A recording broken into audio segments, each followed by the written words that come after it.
নমস্কার বন্ধুরা, এই সময় আমাদের পদ্ম গাছের কিন্তু একটা বিশেষ পরিচর্যা দরকার, কারণ কয়েকটা দিন আগে পর্যন্ত কিন্তু খুব মারাত্মক বৃষ্টি হয়ে গেছে এবং প্রায় কম বেশি কিন্তু সবারই গাছের ক্ষতি হয়েছে। এখন আমরা পরিচর্যা কী করব তোমাদেরকে আমি দেখিয়ে দিই। সবার প্রথমে নিচের দিকের অংশে যত পচা পাতা আছে সেগুলো তোমায় বার করে নিতে হবে এবং যে পাতাগুলো নষ্ট হয়ে গেছে, যে ডালগুলো নষ্ট হয়ে গেছে সেগুলোকে তোমাকে আগে কেটে বার করে নিতে হবে এইরকমভাবে কাঁচির মাধ্যম দিয়ে।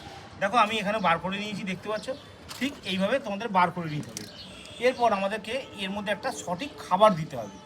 প্রথমে আমরা একটু এরকম মাটি নিয়ে নেবো, এরকম গোল গোল মাটি নিয়ে নেবো, দুটো, বেশি না, এইরকম গামলার জন্য দুটোই যথেষ্ট।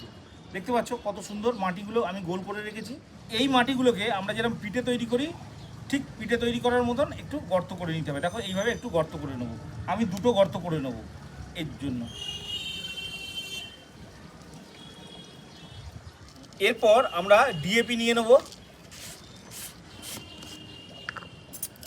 দেখো চা চামচের 1 চামচ দেবো আর চা চামচের এখানে 1 চামচ দেবো, ব্যাস হয়ে গেল। এবার আমরা এটাকে কি করব, এইভাবে আস্তে আস্তে ধরে মুড়ে নেব। দেখো এইভাবে মুড়ে দেবো, এইভাবে মুড়ে গোল করে নেব।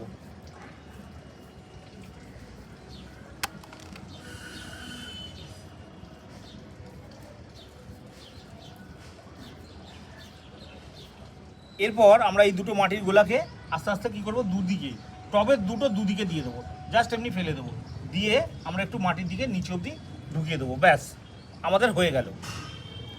এইভাবে আমরা যদি প্রত্যেক মাসে একবার করে খাবার দিই তাহলে কিন্তু আমাদের গাছে ফুলে ভর্তি হয়ে যাবে। এবার ফুলটা দেখাই তোমাদের। দেখো এখানে একটা ফুল দেখতে পাচ্ছ, আরও ফুল আসবে, এই দেখো, এই দেখো, দেখতে পাচ্ছ ছোটো ছোটো কুঁড়ি আসছে। এইভাবে কিন্তু গাছের মধ্যে ফুলে ভর্তি হয়ে যাবে।